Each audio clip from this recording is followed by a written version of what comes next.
If good things come to those who wait, wouldn't procrastination be a virtue? This is what I think about whenever I'm putting off an assignment while watching Netflix or reading a non-related to school book. In fact, I think about this so often that it has become part of my life philosophy. Truth be told, this week has been exceedingly uncommon for me, especially today. I woke up, and for the first time in a while, I did not have to hope for any stoplights to be read during my bus ride to school, because there are not enough words to explain how hard it is to finish math homework or read an assigned book while inside a crowded moving bus. But today, for the first time in a while, I did not procrastinate. And I am conscious most of you cannot say this yourselves, since it is not only me who procrastinates. I am willing to bet that everybody here procrastinates in some aspect of his or her life, let it be academic and work-related, everyday routines and obligations, health, leisure, family, partnership, or even exercise. However, although procrastination is immensely common, academic procrastination can be deemed an epidemic among teenagers.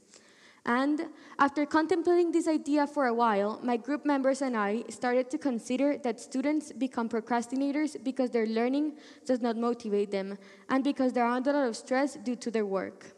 This results in them getting distracted by other activities like social media or entertainment tools they have around them.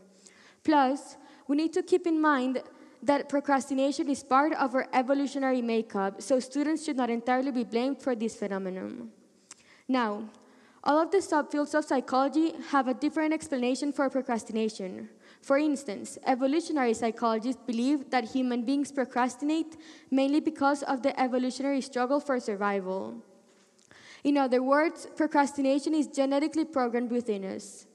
To prove this theory, scientists from the University of Colorado Boulder compared fraternal twins who only share some of their DNA with identical twins who share all of their DNA. They evaluated their working habits, mostly because they had been raised in the same environments. And after comparing their responses, they found that half the time, differences in procrastination habits could be because of differences in genetics. Also, early humans prioritized short-term tasks and did not bother to fulfill distant objectives.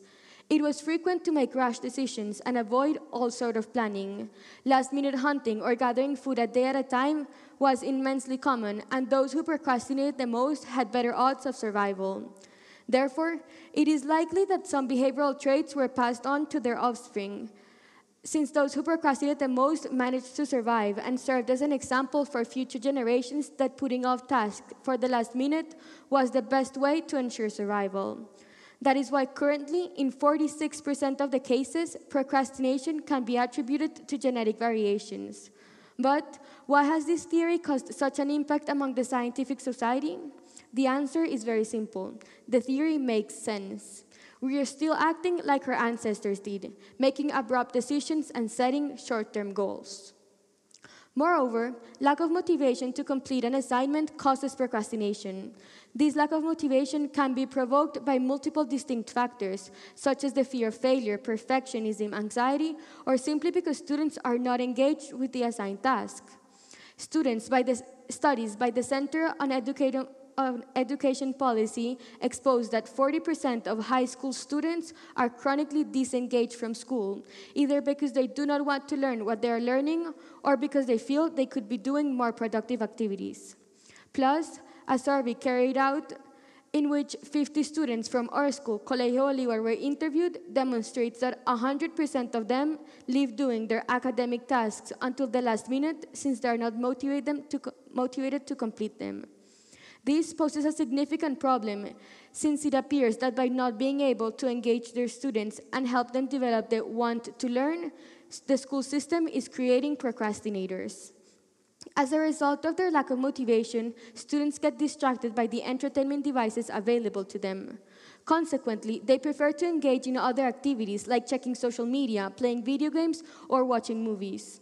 According to an article published by The Guardian titled "Procrastination, a Student's Worst Enemy," 70% of students leave their task to the last minute, a tendency that is affected by the use of social media.